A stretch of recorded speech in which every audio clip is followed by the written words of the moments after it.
Good morning. My name is Suhas Yadav and I'm here to discuss the topic of trusses. I work as a professor in Saraswati College of Engineering. So to begin with, let us understand what do we mean by trusses. Trusses is nothing but a structure that is composed of slender rods. Such slender rods are called as members. All these members are joined to each other by frictionless pins at the points which are called as joints. Now, when I say trusses, first of all, if I ask, do you know trusses? The answer would be no. The maximum people will be saying that we have not seen a truss. So, if I write some examples, common examples,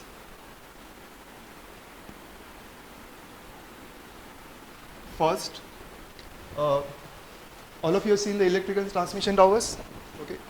Electrical transmission towers. So, electrical transmission towers is nothing but an example of trusses. Second, the bridge trusses. Second would be bridge truss. Third, roof trusses. Now, all of you know that industrial companies or industrial warehouses, they have called as roof trusses. Nowadays, you might have seen the cricket stadium, football stadium, they are having such a large structure which are made up of trusses. Okay? So, these are all the common examples of the applications of trusses. Further, we will be interested in seeing the types of trusses. Okay? So, next point would be types of trusses.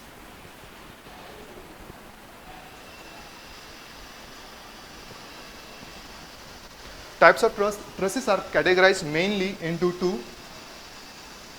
perfect truss and second would be imperfect truss.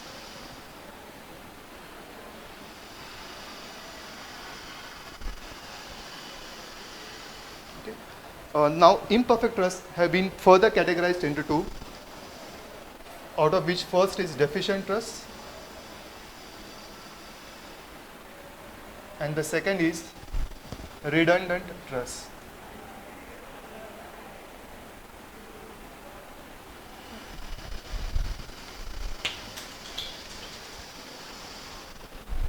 Now the question will come to our mind that how we are saying that whether a given truss is perfect or imperfect. So for that we have a condition by which we can state the stability of a truss. The condition is m equal to 2j minus r, where m is nothing but the number of members of a truss, j is nothing but the number of joints, r is nothing but number of reactions of a truss. Okay. So m equal to 2j minus r is a condition by which we can check the stability of a truss. So for that we can take some examples.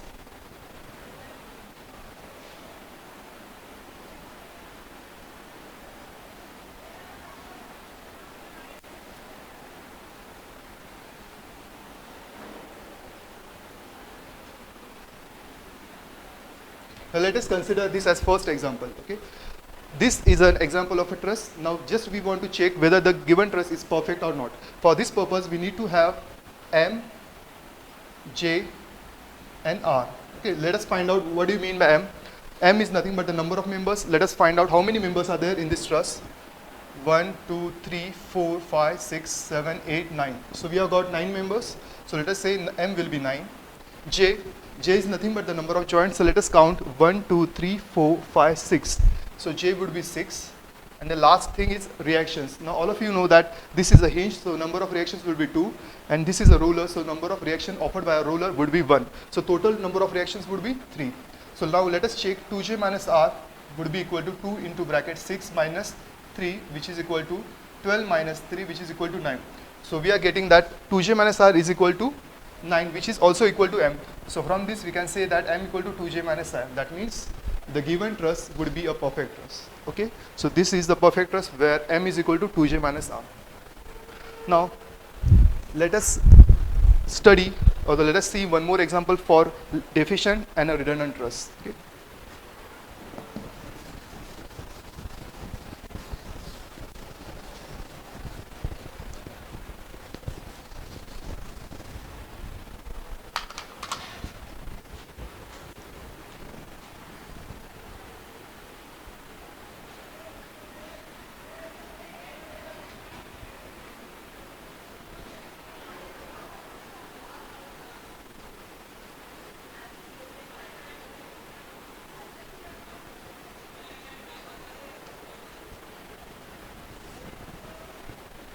So we have got our second example wherein there is a truss.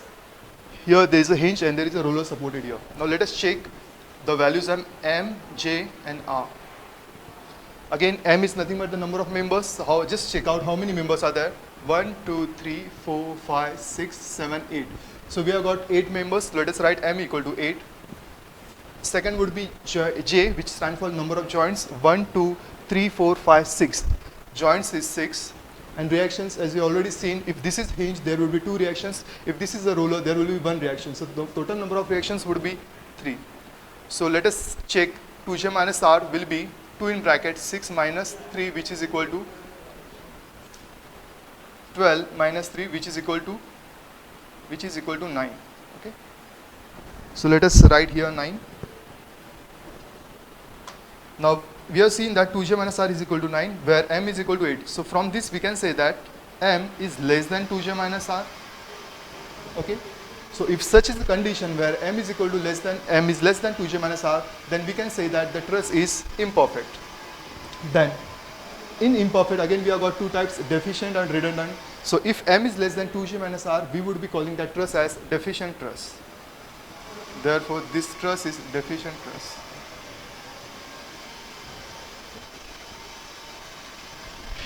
Now let us see the last type, redundant truss, for which I'll consider one example.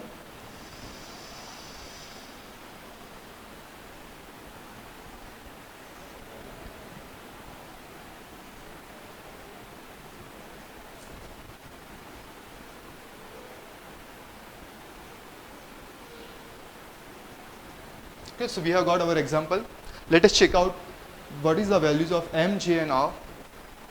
M is nothing but number of members, 1, 2, 3, 4, 5, 6, 7, 8, 9 and 10. So M is nothing but 10. J, which is number of joints, 1, 2, 3, 4, 5, 6. Joints is 6. And R, number of reactions, again 2 for hinge, 1 for roller, total reactions would be 3. So 2J minus R will be 2 in bracket 6 minus 3, which is equal to 12 minus 3, which is equal to 9. So from this we can say that M is greater than 2J minus R. Okay. So M is greater than 2J minus R. So if this is the case, we can say that the given truss is redundant one. So this is redundant truss for us.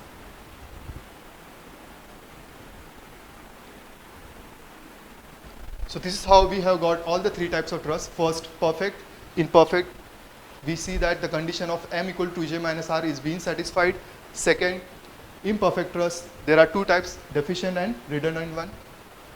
If the truss is deficient, the condition would be M is less than 2J minus R, and if M is greater than 2J minus R, we would be calling the truss as redundant truss. So these were regarding the types of trusses.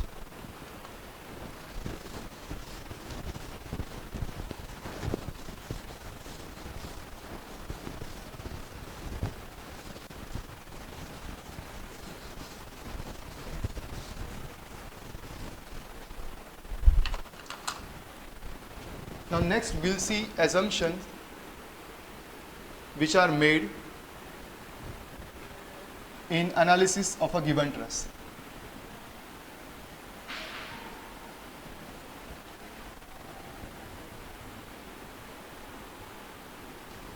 Okay. First, the first assumption is we see that, or we say that the members of a truss are straight.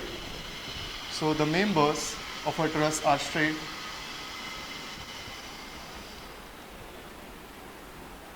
Okay. Then we say that the members are joined each other by frictionless pins. So members are joined by frictionless pins. They are joined to each other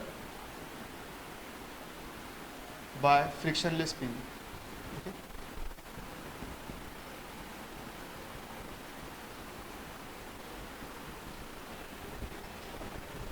Second, all the members of the truss, they lie in the same plane. So members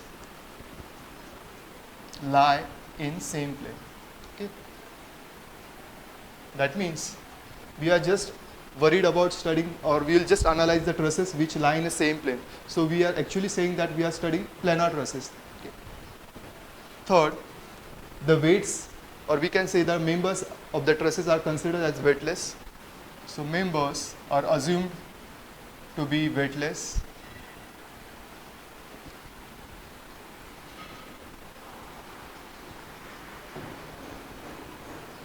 Okay. That means the weight of the member can be negligible. Fourth one, every member of the truss is considered as two force member. Okay. Every member of truss is considered as a two force member. Okay.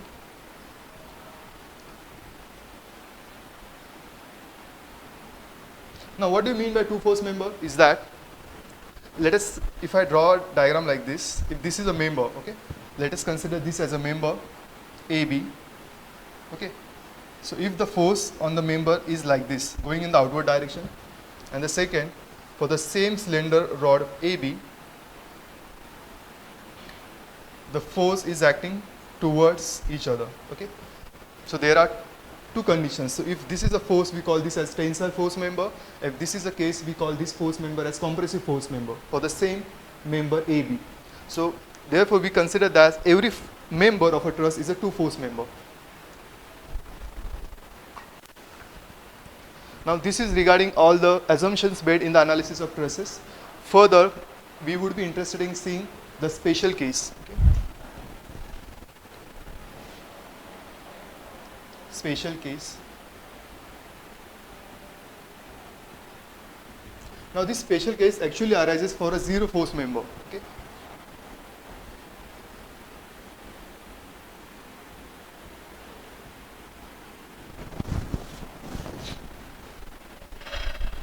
Now what do you mean by zero force member? It is actually a member that carries zero force. That means the value of the force in that member would be zero.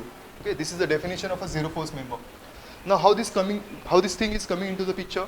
For that we'll see some examples first.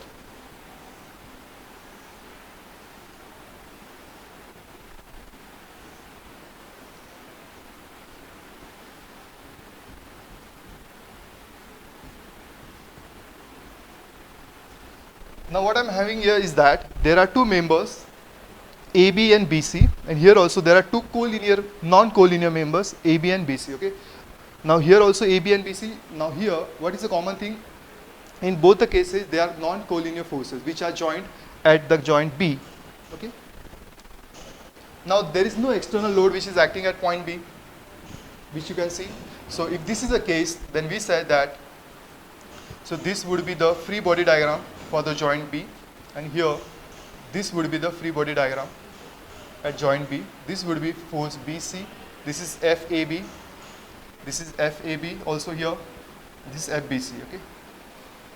If such is the case, then we say that both these members would be zero force member, and we show a circle on that member just to say that those two force members are zero force members. Okay, this is a symbol.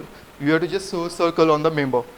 So what is the condition is that there should be two non-collinear forces which are meeting at a joint, and the second condition is that there should not be any external load which should be acting at the point, common point. Okay. So this is the first case.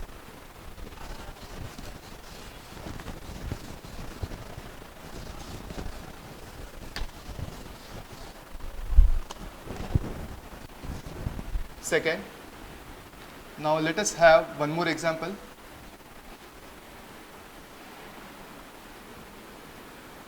A, B, C and D. Again here one more example we can consider. A, B, C and D. Okay. Now what do we see here is that here there are force member AB, BC and BD. Here also AB, BC and BD. There are three force member. Now what is the common thing between these two is that there are two collinear forces. Here also there are two collinear forces. Then there is no external force which is being, or external load which is being applied at point B here, which you can see. So if this is the case, we can say that, let us draw the free body diagram. FAB, then FBD, here this is FBC, This is your common joint B, and here this is point B, this is FBD, this one would be FAB, and this is FBC. Okay. So what we have done is that we have just drawn the free body diagram for this one as well as this one. So if this is a case, I'll just repeat. If there are three forces or three force members which are meeting at a joint, and if there is no external force which is acting on the joint, and the third condition is that out of the three forces, two are collinear. Here you can see force AB and BD. Here also force AB and BD. They are collinear. Out of the three, two should be collinear. Then there should not be any external load which is acting at point B. Then we say that the third force which is not actually not collinear can be shown as zero force member. Okay. Then the other two which are collinear forces, they are equal to each other. That means I can say that FAB is equal to FBD. Okay. Here also I can say that FAB is equal to FBD, and as usual FBC is equal to 0. Here also FBC is equal to 0. So I'll just repeat the two things. First, if there are two non-collinear forces which are acting at a joint and there is no external load at the point, we can say that both the forces would be zero force member, as we see in the first case. And the second case, if there are three forces which are meeting at a common joint B, and out of these three there are two collinear forces, then plus there is no external load acting at the point B, then we say that the third force, which is actually not collinear, would be zero force member. This can be considered as zero force member, and the other two collinear forces, they are equal to each other. So this is a special case which we actually see in the assumptions or analysis truss. Okay. The next part would be analysis of truss. Okay.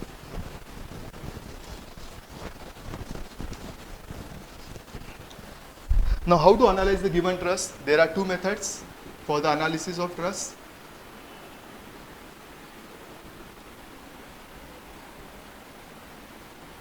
Okay, so analysis of truss is done by two methods. First is method of joints.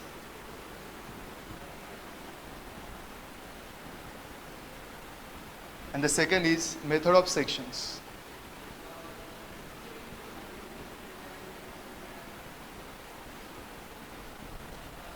So from the name itself, we can say that method of joints has some relation with relation with the joint, and second, method of section, it has something to do with the cutting of a given truss. Okay. So the method of joints we'll see in the next class. Again, the method of joints is again the second type of analysis of truss which we'll be seeing in the next class. Okay. Thanks.